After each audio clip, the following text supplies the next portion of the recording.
미래를 준비한 청지기라는 제목의 말씀 함께 봤습니다. 누가복음 5장 마지막 비유, 탕자의 비유죠. 16장에서 세 가지 이야기가 전개됩니다. 오늘 우리가 보는 청지기에 대한 말씀, 그 다음 돈을 좋아하는 바리새인의 가치가 틀렸다는 말씀, 그리고 부자와 나사로에 대한 말씀, 네 가지 이야기가 쭉 흐르는데 이 말씀에 공통점이 하나 있어요. 그게 뭐냐면 현재 사용하는 돈에 대한 문제예요. 현재 사용하는 돈이 각각 어떤 역할을 하느냐, 이걸 계속 말씀하시는 거예요. 먼저 둘째 아들은 미래를 기다리지 않죠. 지금 다 쓰고 보자. 그래서 아버지 재산을 낭비했습니다. 오늘 청지기도 주인의 재산을 낭비하다가 걸렸어요. 그래서 해고 통보를 받아요. 그 다음에 이 사람이 미래를 준비하는 모습이 오히려 주인에게 칭찬을 받는 그런 모습을 볼 수가 있습니다. 그 다음에 예수님이 여러 가지 비유를 말씀하셔도 바리새인이 비웃어요. 근데 그 바리새인에 대한 수식어가 돈을 좋아하는, 돈 좋아하는 사람들은 남의 말 잘 듣지 않습니다. 돈에 따라서 판단하기 때문에 쉽게 자기 생각을 바꾸지 않습니다. 네 번째로는 부자와 나사로의 비유예요. 부자는 지금으로 말하면 백화점 가서 몇백만 원짜리 옷 사입으면서도 대문 앞에 앉아있는 나사로가 굶주린 것을 돌보지 않아요. 자기를 위해서만 쓰는 사람이에요. 그래서 이 비유가 다 현재 물질을 어떻게 쓰느냐, 이 부분에 공통점으로 걸려 있습니다. 마태복음 6장 21절에 내 보물이 있는 그곳에는 내 마음도 있느니라 라고 주님이 말씀을 해 주셨습니다. 물질에 대한 얘기를 하면 헌금을 많이 하시는 분도 저한테 이렇게 얘기해요. 목사님, 헌금에 대한 얘기는 하지 마세요. 교인들이 얼마나 불편하겠어요. 믿음이 안 되는 분도 계시고 그럴 텐데 하는 사람 하는 거고, 목사님이 얘기하면 오히려 관계만 나빠져요. 가만히 두세요. 이렇게 말씀하는 경우도 있어요. 그러나 물질은 자기 마음대로 하겠다. 우리 모두가 우리가 갖고 있는 물질이 다 하나님의 건데 이 돈은 내 돈이다. 내 돈은 내 마음대로 쓴다. 그렇게 살아가지고 하나님께 인정을 받을 수 있을까? 그런 고민이 들기도 합니다. 어떤 부자에게 청지기가 있는데 그가 주인의 소유를 허비한다, 낭비한다는 말이 귀에 들렸습니다.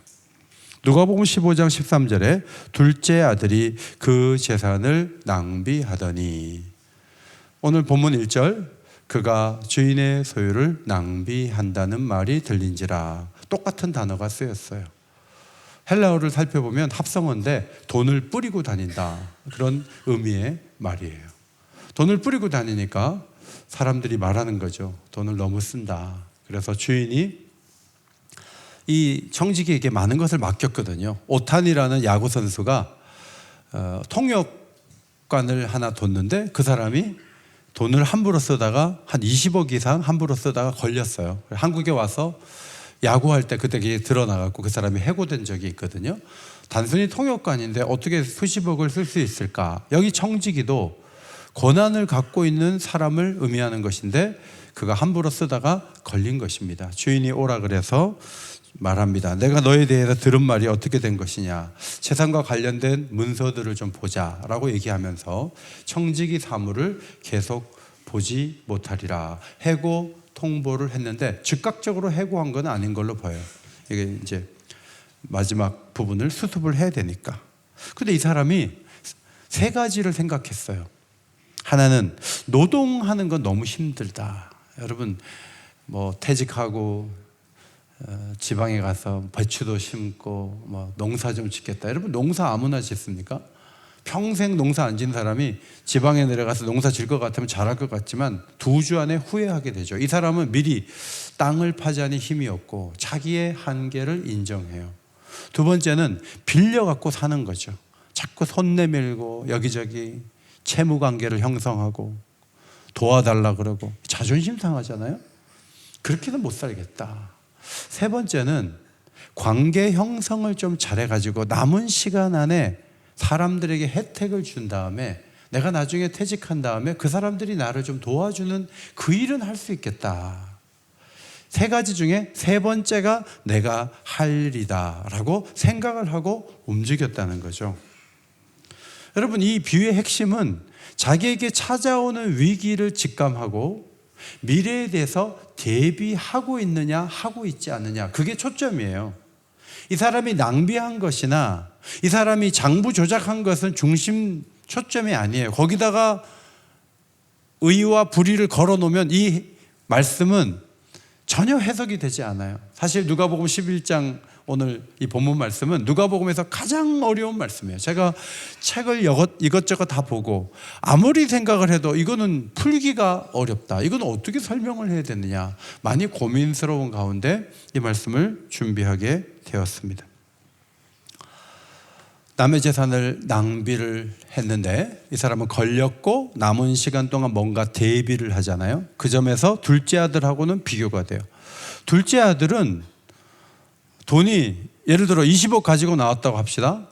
5천만 원 남았는데도 계속 술집 다니는 거예요. 이 사람은 정신이 없는 사람이에요. 돈이 1,000만 원 남았는데 여전히 술집 가요.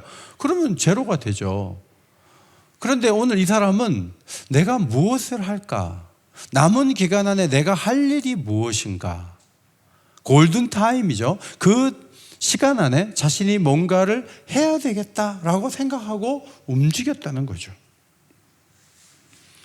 주인에게 빚진 자를 일일이 다 불렀는데 이 사람은 부른 사람에 대해서 두 가지만 주님이 소개를 해 주신 거고 나머지 사람들도 그렇게 한 거예요. 둘만 예를 들어서 말씀하신 거예요. 첫 번째 사람이 불려왔는데 너 얼마나 빚졌냐? 기름 100마리니이다. 뭐 100마리니까 얼마 안 된 것 같지만 이것이 800갤론이고요. 3,000리터예요. 올리브유 500리터짜리 6,000병 만들 수 있는 양이에요. 이 정도의 금액은 노동자가 3년 동안 일하면서 하나도 쓰지 않아도 되는, 그래야 모을 수 있는 1,000데나리온에 해당되는 아주 많은 금액의 기름이었습니다. 그것을 빨리 앉아서 50이라 써라. 빨리 앉으란 말은 자기가 이제 청직이 직이 얼마 안 남았기 때문에 빨리빨리 하자는 거예요. 딴 사람도 불러야 되니까. 톰 라이트라는 권위 있는 신학자가 이 부분을 이렇게 해석했어요. 유대인들은 율법으로는 돈을 빌려주고 이자를 받지 못하거든요. 그런데 이 주인은 교묘해가지고 기름을 빌려주고 밀을 빌려주고 현물을 빌려주고 그걸 통해서 이자를 받는 거예요. 월 얼마씩 받는 게 아니고 기름 50을 빌려주고 그것이 금방 100이 되는 거예요. 갚아야 될 기름이 더 많아지는 형태로 해서 율법을 교묘하게 피해간 사람인데 그 사람을 찾아서 이자에 해당되는 50을 감해주고 50만 빌려간 거로 장부를 작성을 하는 거예요. 청지기에게 그런 권한이 있으니까. 두 번째 사람이 불려왔어요. 얼마나 빚졌냐? 밀 100석이니이다. 밀 100석은요 데나리온으로 보면 2,500에서 3,000데나리온 되는 돈이에요. 우리로 말하면 4억, 5억 정도 되는 엄청난 규모의 100에이커에서 나올 수 있는 분량의 곡식이에요. 그것도 이자에 해당되는 20을 빼고 80만 적으라고 한 것으로 보입니다.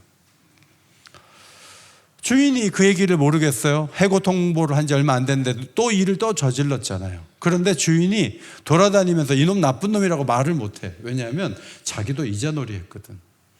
그래서 공개적으로 처리를 못하는 부분이에요. 그런데 이 청지기가 해고되어 있는 그 순간에, 그 짧은 순간에 많은 사람들의 그 이자 받을 걸 다 감해주고 그 사람들에게 혜택을 주고 나중에 해고된 다음에 가서 어떤 도움을 받으려고 하는 것을 주인이 알고 있지만 감옥에 넣을 수가 없어요. 왜냐하면 자기가 시킨 일이 문제가 있기 때문에. 그래서 이 주인이 칭찬을 했을 때 아마 이렇게 칭찬했을 거예요. 너 대단하다. 너 어떻게 머리를 그렇게 써갖고 야, 너 대단하다. 그렇게 아마 칭찬을 했을 것으로 보입니다. 그러면서 주님이 하시는 말씀이 8절이에요. 자, 8절 말씀 같이 읽겠습니다. 시작. 이 세대의 아들들이 자기 시대에 있어서는 빛의 아들들보다 더 지혜로움이니라. 여러분, 하나님이 없다고 하는 사람들이 맨날 게으르고 아무것도 안 하고 그러지 않아요. 우리도 뭐 새벽 기도하면서 열심히 산다고 하지만 하나님이 없는 사람들이 미래에 대한 염려를 하고 미래 먹거리를 찾아 나서고 CEO들이 막 움직이고 해서 어떻게 보면 주님 보시기에는 예수 믿는 사람들보다, 예수님을 의지하고 신앙이 좋은 사람들보다 미래를 대비하는 부분에서는 더 열심히 산단 말이에요.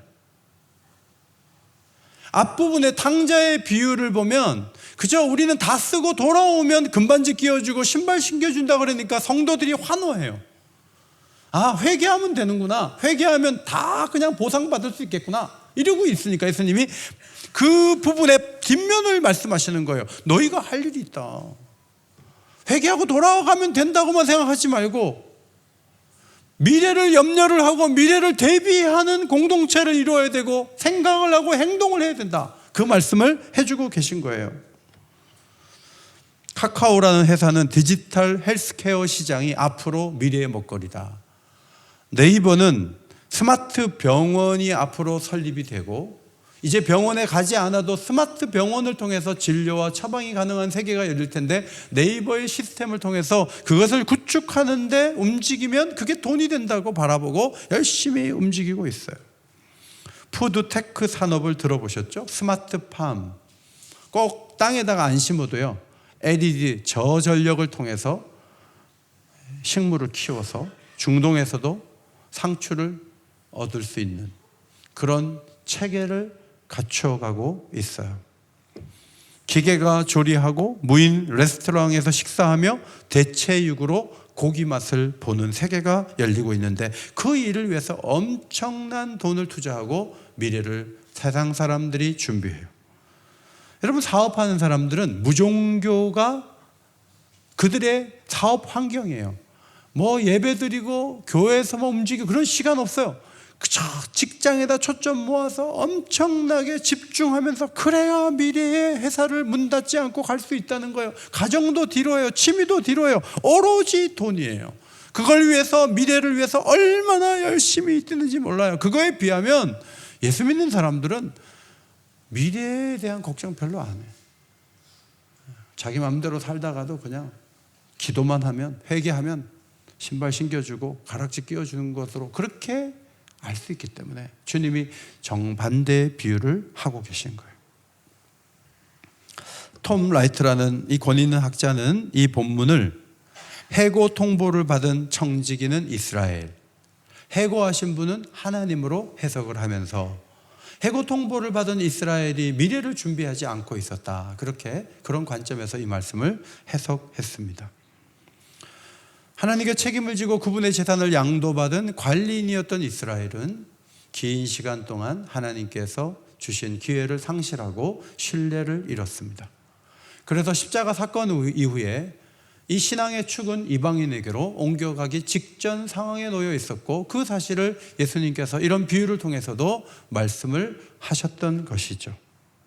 그렇다면 이스라엘이 미래를 위해서 시급하게 어떤 노력을 했어야 되는데 그들의 모습은 전혀 그렇지 않았습니다. 마태복음 23장을 보면 바리새인들이 안타깝게도 그들의 율법의 규정을 더 단단히 하여 외적으로 계명을 지키는 듯 하지만 속으로는 지키지 않으면서 살아가는, 하나님께 도무지 인정을 받지 못하는 행동을 하고 있었습니다. 온통 이스라엘을 더 거룩하게 만들기 위해서 움직이는 듯 했지만 죄인과 의인을 갈라치기를 하고 자신들은 의인의 반열에 섰다고 생각하면서 옷수를 길게 하여 사람들 앞에서 권위 있게 보이고 기도하는 모습을 보여주면서 자신의 어떤 의를 이어갔지만 그것은 미래를 준비하는 모습이 전혀 아니었습니다. 오늘 이 청지기는 그래도 세 가지 가능성을 두고 이래야 되나 저래야 되나, 그래도 내가 할 수 있는 일이 이게 아닐까 하고 찾고 있는, 어떻게 보면 불의한 사람임에도 불구하고 미래를 준비하지만 신앙적으로 철저하게 산다고 하는 사람들이, 유대인들이 하나님의 뜻대로 사는 것은 관심이 없었어요. 심판이 임박하는데 자기가 말한 것도 행하지 않아요. 그저 문안받고 높은 자리에 올라가는 것만 좋아해요. 그게 어떻게 미래를 대비하는 모습이겠습니까? 사실 이스라엘을 부르셨을 때 가나안에 들어가기 전에 하나님은 해고 통지를 받은 청지기처럼 변질될 것을 이미 알고 계셨어요. 그래서 이렇게 말씀하셨어요. 그런데 여수론이 기름짐에 발로 찼도다.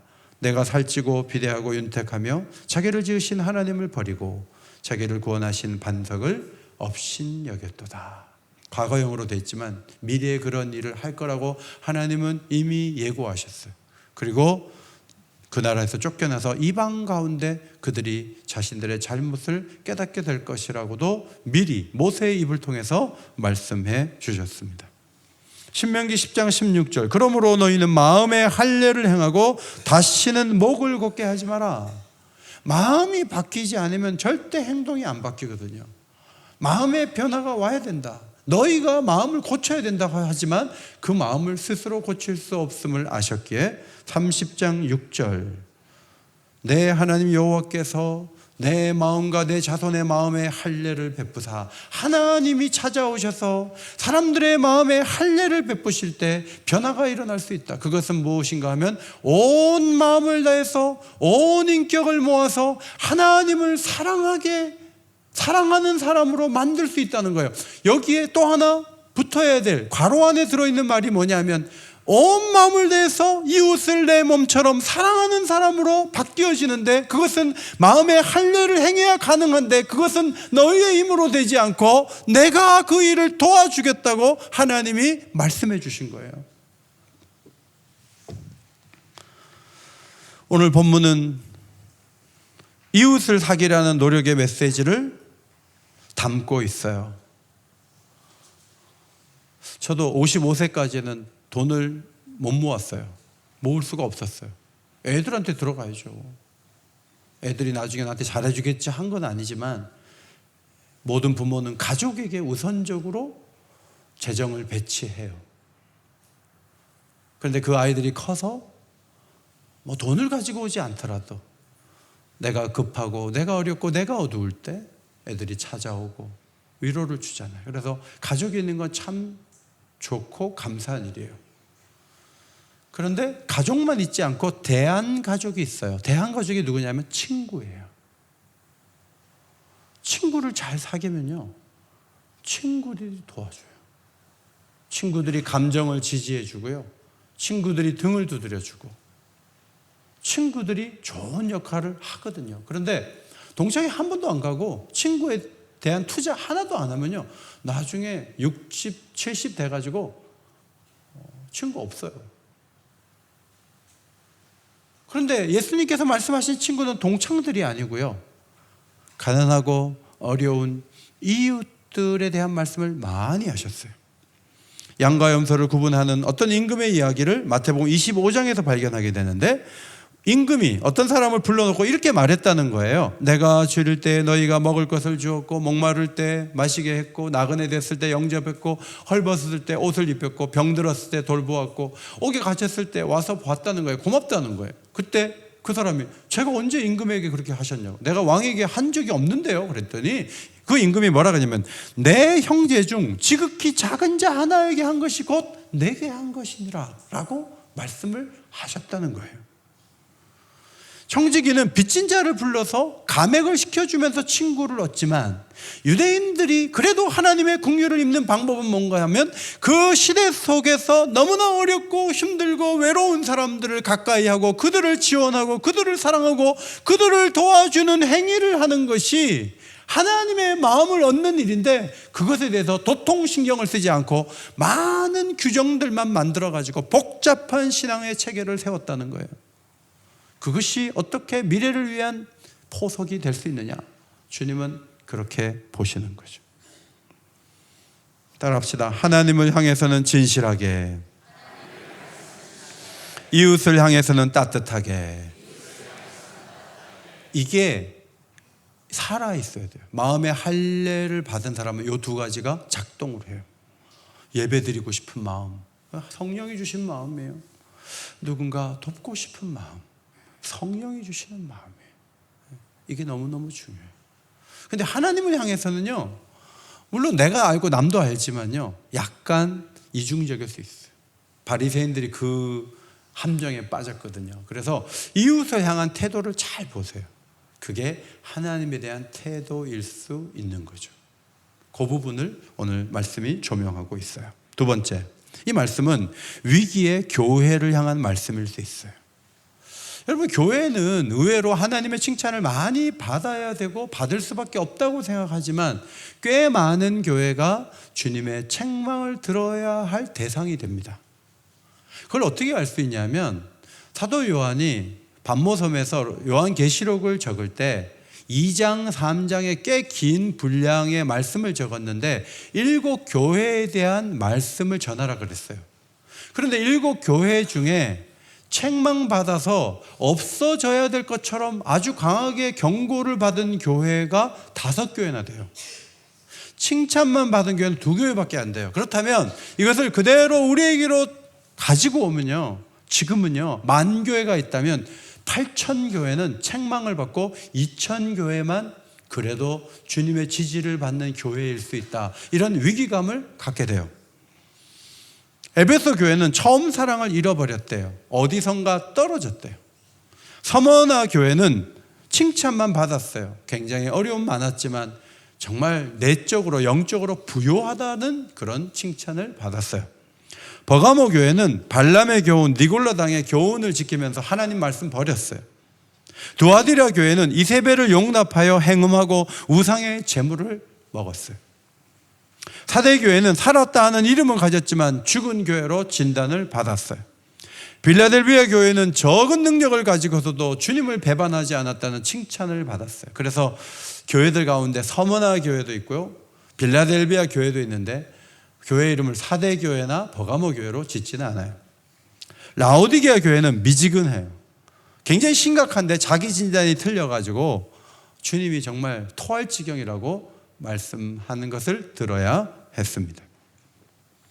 이런 문제 많은 교회에 대한 주님의 개선점, 주님이 제시하는 제안은 이것입니다.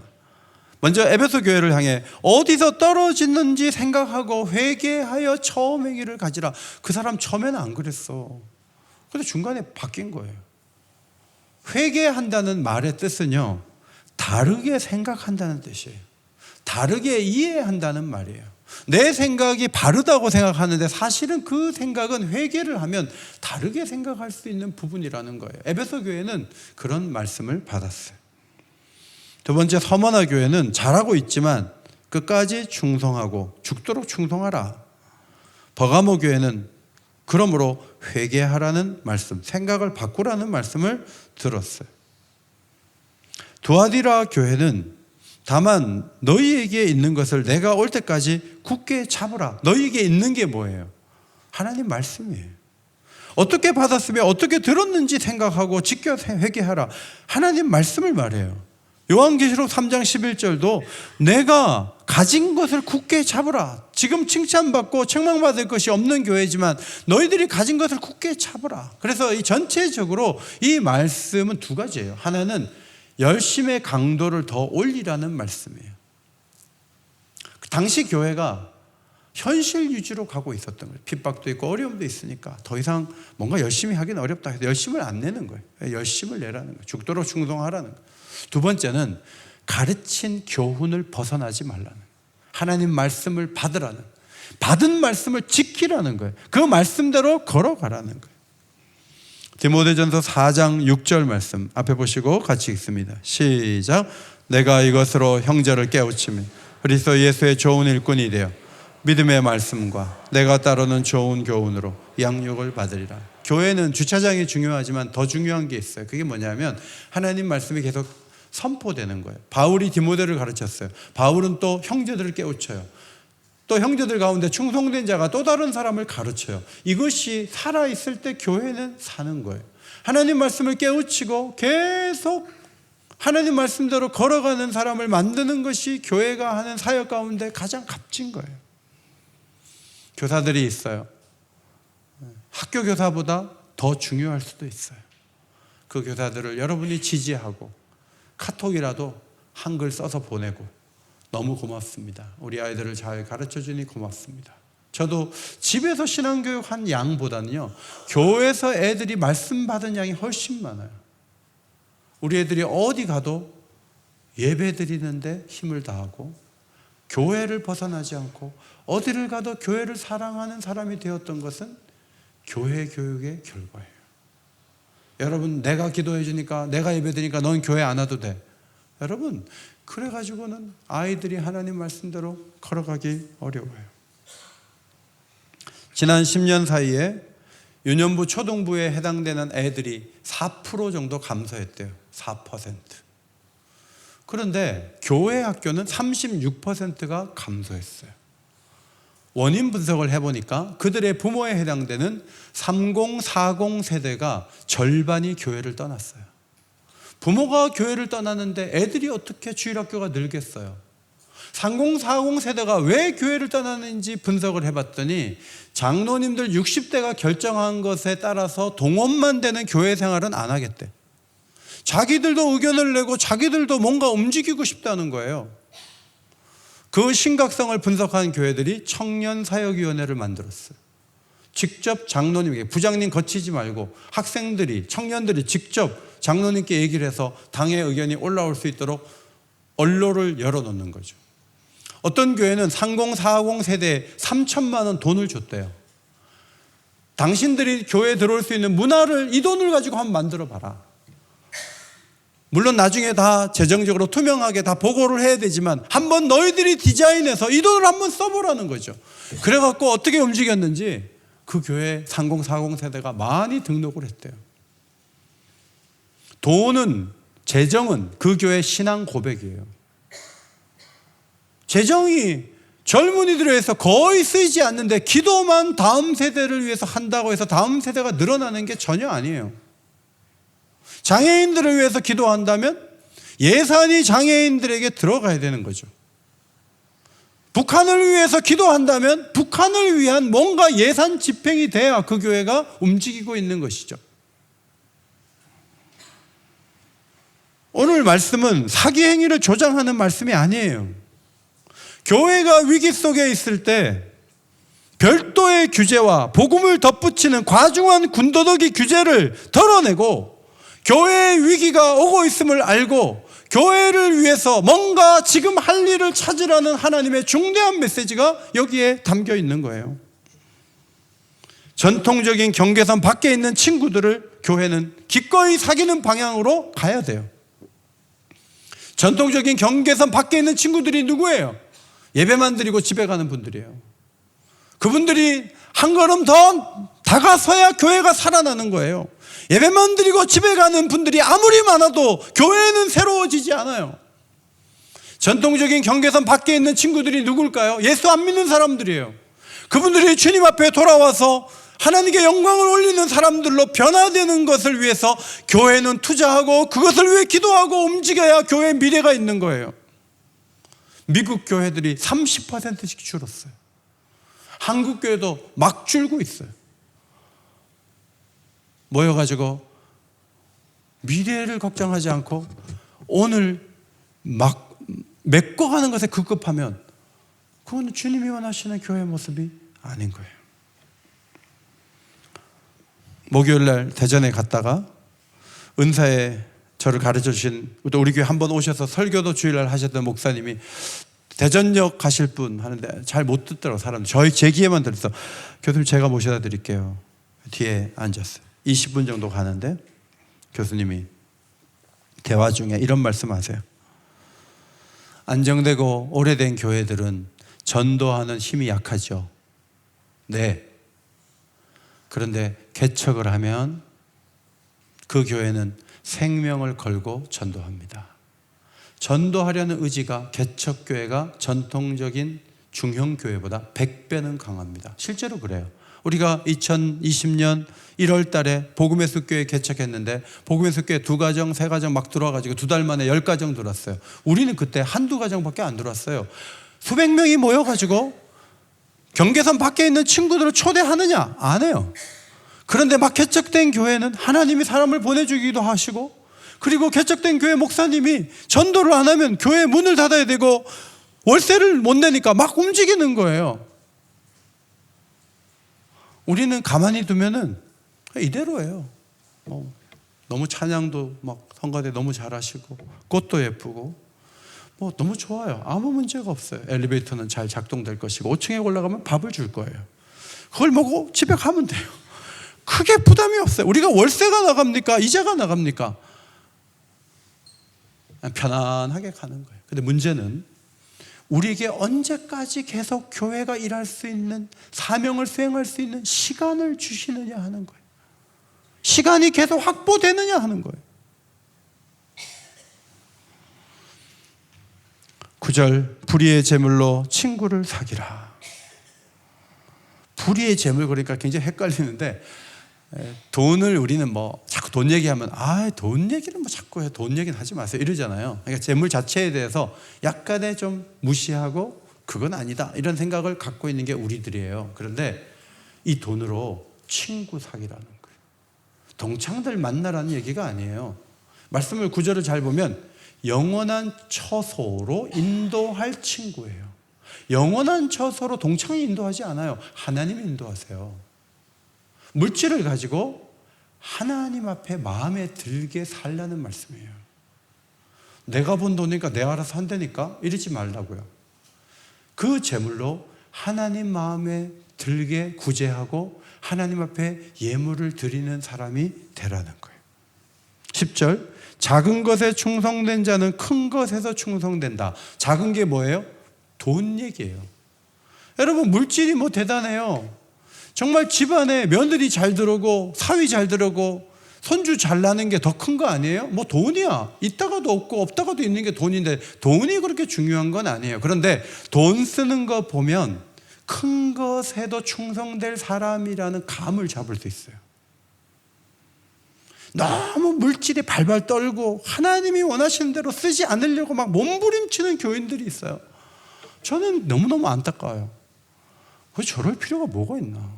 하나님이 얼마나 큰 분인데. 제가 지난번에 서리 집사 교육할 때 저희 집이 하나님 앞에 순종해서 받은 복을 나눴어요. 그리고 돌아가면서 얘기할 때 어떤 집사님이 이렇게 얘기했어요. 감사함을 드릴 때마다 2만 원 해야 될까? 3만 원 해야 될까? 자기 자신을 생각하면서 너무 하나님께 죄송하다는 생각이 든다는 거예요. 하나님은 너무나 크신 분이어서 뭐든지 줄 수 있는 분이고 엄청나게 주셨고 지금도 주고 계심에도 불구하고 하나님을 향해서, 이웃들을 향해서 할 때는 막 떨거든요. 떨어요. 자기를 위해서는 몇 천만 원짜리도 뭐 물건도 사고 뭐 이것도 하고 저것도 해요. 근데 주님을 위해서 할 때는 굉장히 심각한 거예요. 여러분, 그렇게 간다면 큰 것에 충성하기 어려워요. 중직자 세울 때 11조 안 하는 사람들 걸러내야 되는 이유는요, 그분들이 11조 안 하고 중직자 되면요 절대 교회를 넉넉하게 할 리가 없어요. 하나를 보면 열을 아는 거예요. 하나님 앞에 온전하게 드리는 태도, 자세, 그것을 통해서 그 사람의 다른 부분에서의 충성도를 가늠할 수 있다. 이것이 제 말이 아니고 예수님의 가르침이에요. 12절에 누가 남의 것에 충실하지 아니하면 누가 너희의 것을 너희에게 주겠느냐. 남은 누구예요? 하나님이에요. 여러분의 물질은 하나님 거예요. 우리는 다 청직이에요. 하나님이 우리에게 맡겨갖고 우리가 운영하는 거지 이게 내게 아니라는 의식을 가져야 돼요. 하나님 앞에 우리에게 물질 쓰는 것을 인정을 받으면 하나님께서 우리에게 마음껏 부어주시고 채워주신 은혜를 베풀어 주신다는 거예요. 그런데 하나님 앞에 자신의 물질을 자기 거라고 알고 충실하게 안 하는 거예요. 그러면 어떻게 하나님이 마음껏 밀어주시겠느냐 하는 거예요. 13절, 집 하인이 두 주인을 섬길 수 없나니. 돈은 얼마나 영향력이 있는지 하나님 자리에 오를 수 있고요, 물질의 신 맘몬이 있어요. 헬라어로는 이 돈이 맘몬으로 그렇게 쓰이죠. 돈이 신이 될 수 있어요. 그런데 우리는 하나님을 섬기든 돈을 섬기든 둘 중에 하나예요. 돈에 대해서 너무너무 막 부들부들 떨고 인색한 사람들은요 하나님을 제대로 섬길 수 없다는 거예요. 땅의 재물을 사랑하고 신뢰하면 하나님 뜻대로 살기 어려워요. 성도 여러분, 우리는 언젠가 하나님이 부르시면 가야 돼요. 가야 되는데 여기서 영원히 살 것처럼 계산하고 여기서 마땅히 해야 될 일을 안 하고 그냥 우리의 삶을 이어간다면 우리는 좋은 기회를 다 놓치는 것이 됩니다. 대문 밖에는 굶주리고 있는 나사로가 있는데 자기는 자색 옷과 고운 베옷을 입고 날마다 호화롭게 잔치하고 사는 부자와 같이 산다면 그는 고통을 당하게 될 거예요. 그러나 이 땅에서 고난을 당하고 아픔을 당하더라도 주님의 뜻대로 산다면 아브라함의 품에 안길 것이라는 마지막 비유가 16장 뒷부분에 기록되어 있습니다. 지난 금요일에 북한을 위해 우선 기도하고 할 수 있는 일을 하자는 귀한 메시지를 차금순 권사님 사위 우리 서민규 목사님을 통해서 들었습니다.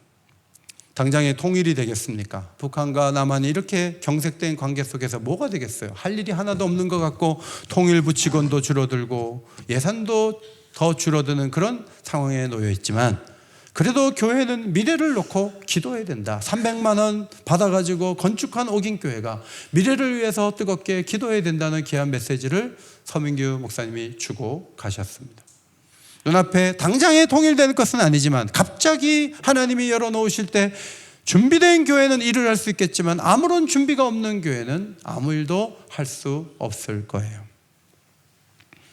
대학 동문들이 모이는 자리에 갔더니 마지막엔 결국 총신대학교를 위해 기도하자는 그런 흐름이 조성이 되었습니다. 10년이 지나면 담임 목사님 모시기도 어려운 상황으로 한국교회는 가게 된다는 거예요. 총신대학교 장학금으로 운영되는 학교가 되고 신학대학원에 진학되는 모든 학생들이 장학금으로 진학할 수 있도록 하기 위해서는 1만 개가 넘는 한국교회가 이 학교를 살려야 된다. 이런 메시지를 듣고 왔어요. 모두가 미래는 걱정해요. 그러나 미래를 향한 제대로 된 재정적인 배치, 예산 집행 이런 것들은 턱없이 부족해요. 그런데 성도들이 하나님의 나라의 부요함을 놓고 움직이려고 하지 않고 자기중심적인 재정 배치를 한다면 우리는 겨우 정기요금을 내고 수도세를 내는 거의 그 정도에 머무는 교회를 이룰 수밖에 없는 거죠.